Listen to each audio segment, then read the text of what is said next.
এই মুহূৰ্তত মই উপস্থিত আছোঁ লাহৰীঘাট শিক্ষাখণ্ডৰ অন্তৰ্গত হলিয়ামাৰী পাম মজলীয়া বিদ্যালয়ত আৰু আজি আমাৰ লগত আছে জিলা শিক্ষক কৃতি বঁটা প্ৰাপ্ত ছাইদুৰ ৰহমান ডাঙৰীয়া। আজি ছাইদুৰ ৰহমান ডাঙৰীয়াৰ পৰা জানিবলৈ চেষ্টা কৰিম। ছাইদুৰ ৰহমান ডাঙৰীয়া, যেতিয়া আপুনি এই বঁটাখন লাভ কৰিছে তেতিয়া আপোনাৰ অনুভৱটো কেনেকুৱা? আজি যোৱা 5 ছেপ্টেম্বৰ পবিত্ৰ শিক্ষক দিৱসৰ সন্ধিখনত মই জিলা কৃতি বঁটা পাবলৈ সক্ষম হৈছোঁ।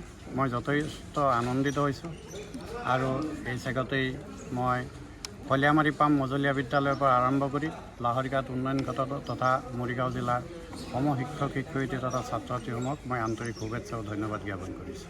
যিহেতু আপোনাক আমি এজন সহকাৰী শিক্ষকৰ লগতে আমি আপোনাক সমাজ সেৱক হিচাপে জানো, আপুনি এই বঁটাখন কেনেকৈ পাবলৈ সক্ষম হৈছে? মই যোৱা 1996 চনত এই বিদ্যালয়ত মই সহকাৰী শিক্ষক হিচাপে যোগদান কৰাৰ পিছত যোৱা 2003 চনৰ পৰা একেৰাহে মই এতিয়ালৈকে CRCC হিচাপে কাম কৰি আছোঁ লাহৰীঘাট শিক্ষাখণ্ডৰ অধীনত। প্ৰায় 24 বছৰকাল সময় এই CRCCত কাম কৰি আৰু নিজৰ বিদ্যালয়তো যিমানখিনি পাৰোঁ সিমানখিনি শিক্ষাদান কৰাৰ ফলস্বৰূপে মই নিয়মিতভাৱে নিজৰ যিটো দায়িত্ব আৰু কৰ্তব্য পালন কৰিছোঁ বুলি মোৰ এটা ধাৰণা।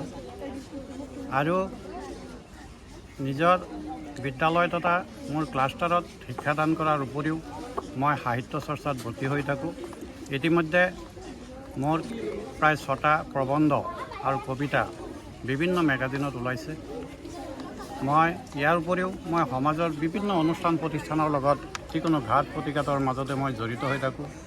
সমাজৰ মানুহৰ মই বিপদে আপদে সহায় কৰোঁ।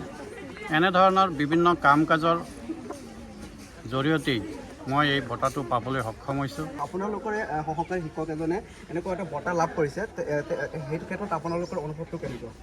হয়, ছাইদুৰ ৰহমান ছাৰে যোৱা 5 ছেপ্টেম্বৰ 2025 তাৰিখে জিলা পৰ্যায়ত কৃতি শিক্ষক পুৰস্কাৰ পাবলৈ সক্ষম হৈছিলে। মৰিগাঁও জিলাত 12গৰাকী শিক্ষকৰ ভিতৰত আমাৰ বিদ্যালয়ৰ ছাৰ এগৰাকী। গতিকে ছাৰে যিহেতু এই পুৰস্কাৰটো আমাৰ বিদ্যালয়লৈ বুলিয়ে কঢ়িয়াই আনিছে। ছাৰে 1996তেই জইন কৰা, তাৰ পাছৰ পৰাই শিক্ষকতা কৰি গৈছে। গতিকে ফুলিয়ামাৰী পাম মজলীয়া বিদ্যালয়ৰ এজন শিক্ষক হিচাপে আমাৰ বিদ্যালয়লৈ গৌৰৱ কঢ়িয়াই অনাৰ বাবে আমি নিশ্চয় আনন্দিত হৈছোঁ।